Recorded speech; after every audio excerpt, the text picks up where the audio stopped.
Numerical method में हमने अब तक यूलर्स मेथड कर लिया, यूलर्स मॉडिफाइड मेथड कर लिया, यानी Runge Kutta method of second order. Euler's modified का मतलब ही है रुंज-कुट्टा ऑफ सेकेंड ऑर्डर। फिर रुंज-कुट्टा फोर्थ ऑर्डर भी कर लिया, आपने पिछले वीडियो देखे होंगे। अब लास्ट मेथड बच गया टेलर्स सीरीज़ मेथड। ठीक है, तो टेलर्स सीरीज़ मेथड से एग्जाम्पल कैसे सॉल्व करने हैं वो मैं आपको समझाता हूँ। ठीक है, एग्जाम्पल से डायरेक्टली स्टार्ट करते हैं, समझाना काफ़ी आसान हो जाएगा। चलो, तो एग्जाम्पल है employ, okay, employ Taylor series method to obtain correct to 4 places of decimals. मतलब पॉइंट के बाद 4 डेसिमल करेक्ट होने चाहिए। तो कैल्सी में सेट कर लेना 4 डेसिमल वाला, पॉइंट के बाद 4 डेसिमल्स आने चाहिए। Of the differential equation with dy by D X equal to X square plus Y square. देखो, अब तक के जो प्रॉब्लम हमने करे थे, Euler's method, Euler's modified method and Runge Kutta method, तो उसके अंदर डेरिवेटिव वगैरह कुछ फाइंड करना पड़ा नहीं, तो डेरिवेटिव वगैरह कुछ भी नहीं करना पड़ा। तो न्यूमेरिकल मेथड में एक ऐसी सीरीज़ है, एक ऐसा फॉर्मूला है टेलर्स वाला जिसमें आपको डेरिवेटिव यूज़ करना पड़ रहा है, बाकी किसी में डेरिवेटिव यूज़ नहीं करना पड़ा, सारा काम कैल्सी से हो जाता है। तो टेलर सीरीज़ में क्या करना पड़ता है, सबसे पहले तो सीरीज़ है तो ऑब्वियसली सीरीज़ लर्न करनी पड़ेगी। तो लर्न करना भी आसान है। देखो y equal to y not, ये क्या है, इनिशियल कंडीशन है। ठीक है, अब यहाँ क्या लिया, डेरिवेटिव, वाई नॉट डैश का मतलब क्या है, डेरिवेटिव है। तो एक बार डेरिवेटिव है ना, इसलिए x का पावर 1 आया। ठीक है, वैसे ही अभी आगे वाई नॉट डबल डैश, 2 बार डेरिवेटिव है इसलिए एक्स स्क्वायर हो गया और नीचे उतना ही फैक्टोरियल। ठीक है, तो जितने बार डेरिवेटिव ले रहे हो उतना x का पावर साथ में लग रहा है और नीचे उतना ही फैक्टोरियल है। इधर y not triple dash, x cube लग गया, 3 बार डेरिवेटिव तो एक्स क्यूब, नीचे 3 फैक्टोरियल्स, सिंपल। चलो, क्वेश्चन लिखा था उन्होंने और इनिशियल कंडीशन दिया था विथ y इक्वल टू 0। ये जो दिया जाता है ना क्वेश्चन के अंदर, वो इनिशियल कंडीशन होता है। क्या होता है, इनिशियल कंडीशन दिया ही जाएगा, प्रॉब्लम में इनिशियल कंडीशन लिखा जाएगा।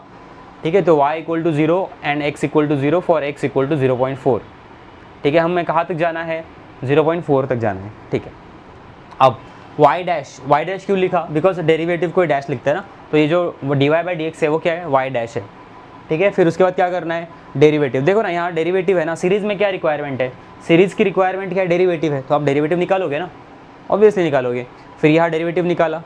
ठीक है, देखो यहाँ y डबल डैश दिख रहा है, 2x प्लस 2y, यस, इस y डैश का यहाँ डेरिवेटिव है y double dash, x square का 2x, वाई स्क्वायर का 2y, और ये वाई स्क्वायर का 2y हो गया, और जो बचा हुआ है उसका y डैश। ठीक है, मल्टीप्लिकेशन में चेन रूल लगाते हैं ना, वैसा है। फिर उसका डेरिवेटिव आगे, इसका डेरिवेटिव यहाँ लिखा हुआ है ट्रिपल डैश के अंदर। ठीक है, तो ऐसा कितना करना है, तुम बोलोगे ये तो डेरिवेटिव निकालते ही जा रहे हैं, यहाँ वापस डेरिवेटिव आया, 3 लिया, फिर 4, फिर 5, ऐसा कितना डेरिवेटिव है, यहाँ 6 टाइम्स तक किया है। तो आपको करना क्या है, अगर एग्जाम में क्वेश्चन आया ना, तो 4 एग्जिस्टिंग वैल्यूज़ कितने होने चाहिए, 4 एग्जिस्टिंग वैल्यूज़ होने चाहिए। तो देखो ना, इन्होंने क्या किया, यहाँ एक्स नॉट और वाई नॉट का वैल्यू डाल के, क्या था एक्स नॉट और वाई नॉट, एक्स नॉट की वैल्यू थी 0 और वाई का वैल्यू था 0, तो यहाँ 0 0 डाल के 0 आ गया, मतलब ये नॉन एग्जिस्टिंग वैल्यू है। मैं कह रहा हूँ एग्जिस्टिंग वैल्यू तक करो। देखो ये भी 0 आ गया था, हाँ आगे जाओ, उसके बाद ये 2 आया तो एक एग्जिस्टिंग वैल्यू हो गया, उसके बाद ये 0 0 0,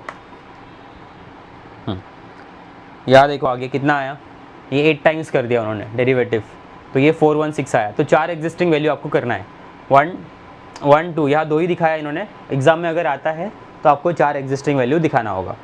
putting this values in equation 1, series के अंदर ये वैल्यू डाल दिया।